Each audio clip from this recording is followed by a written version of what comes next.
Hey people, this is a quick preview of the Brighton game. This is our second game in the Carabao Cup, and you know this. We've not really had the best of times in the Carabao Cup of recent, and it's kind of like, is that because we don't rate the cup, or we've just not had the kind of squad that could compete on all fronts? A lot has been said about the fact that we've got such a great squad this season. We've got such a great squad this season.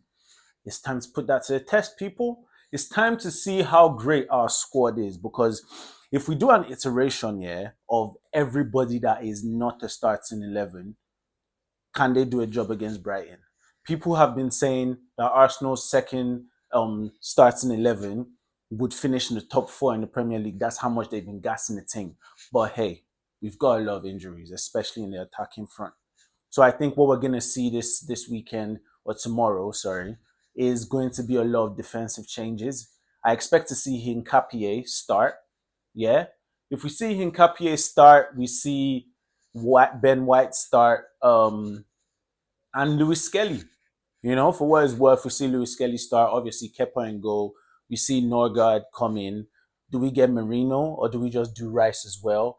This is how. This is what they talk about is a great problem to have, because how is Arteta going to manage the minutes? Is it a case where, because we have to make sure we don't play around in this game, we start the big dogs in the first half, and then once we're sure that the game is good, then we bring on the other guys, or we start with the other guys and hope that they're able to win the game, or at least go into the second half at 0-0, and then bring on the big dogs. But because, for what it's worth, our most recent games, we've not been doing the business in the first half.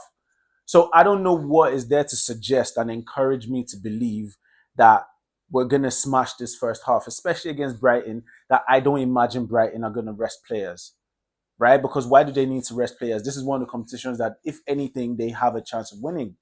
I expect that every team that's not in the top 10 or the traditional top 6, they're meant to be taking competitions like this hella seriously.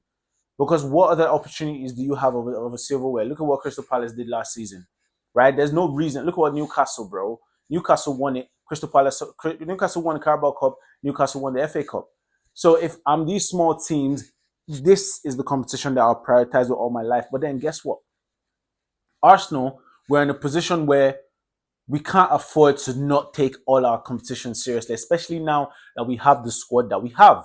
So for what it's worth, these men just have to play, bro. Gyökeres, you just gonna have to play again. Like Gyökeres, you're gonna have to play again. And this is why sometimes when we consider recruitment, right, the things we as fans see is the shiny stuff, the goals, the flicks, the attacks, the defense, all this shiny stuff that'll make up the YouTube compilations, right? But the professionals, they see stuff like the fitness. Because when signing a player, being able to legislate for how fit they would be to play so many games, bruv. So many goddamn games. It has to be one of the considerations. And if there's no Champions League this week, tomorrow's game might as well just be just like the Champions League, bro. You don't rest Saka, you don't rest Gyökeres for the Champions League. So why do you need to rest them for the Carabao Cup? I'm just saying we can get away with, let's say you want to rest Zubimendi or Declan Rice, and then you partner Norgard with one of them. That's fine. I guess you can rest Gyökeres, put Marino up top, maybe, just so he doesn't forget how to play striker. Maybe if you want to do that. Obviously, start Martinelli. Obviously, you're starting Martinelli. Start Waneri.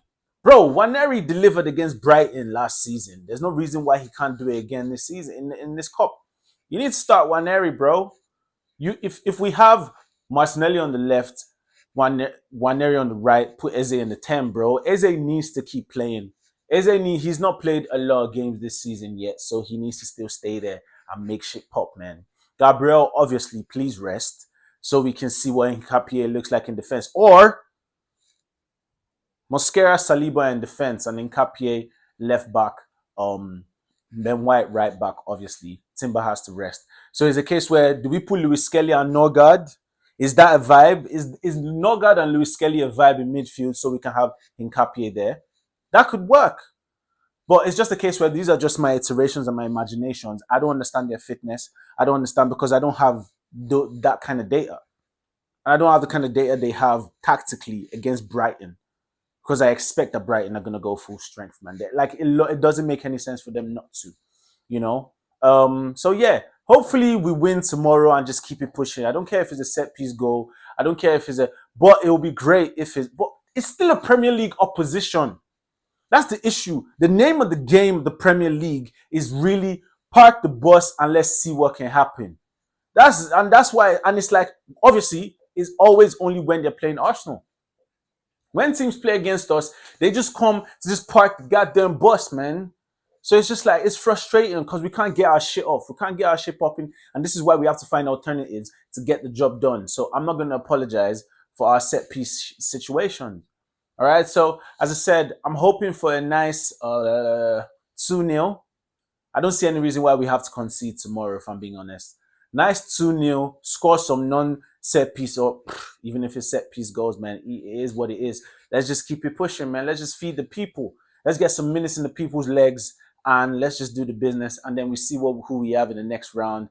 And bro, this is one of the first competitions, bro. Do you know what that would mean if we win this competition early?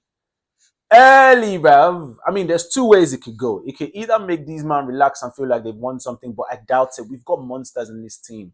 We've got monsters that are not going to think, oh, we've won a Carabao Cup, so now let's take our foot off the gas.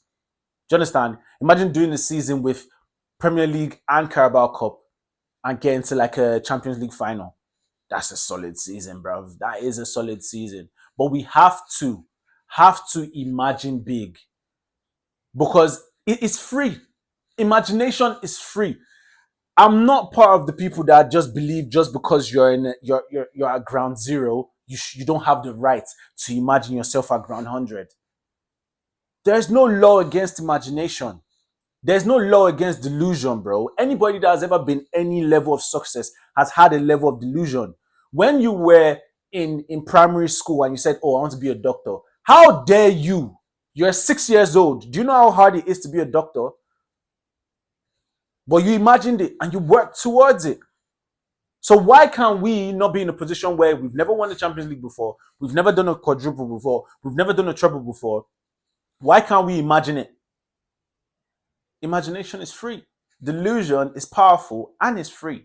So I am a fan that's just going to keep believing because it's free and just keep putting that good vibes out in the air and only try and. The thing is, this is what I'm learning in my own personal life, right? You need the balance of blind support and then combined with critical realism that almost sounds like criticism, so you can. So that's just how I'm just going to put it. I believe we should do the business against Brighton tomorrow. Come on, you Gunners. Please like, comment, and subscribe. And we'll see tomorrow when we've got our dub. Come on, people.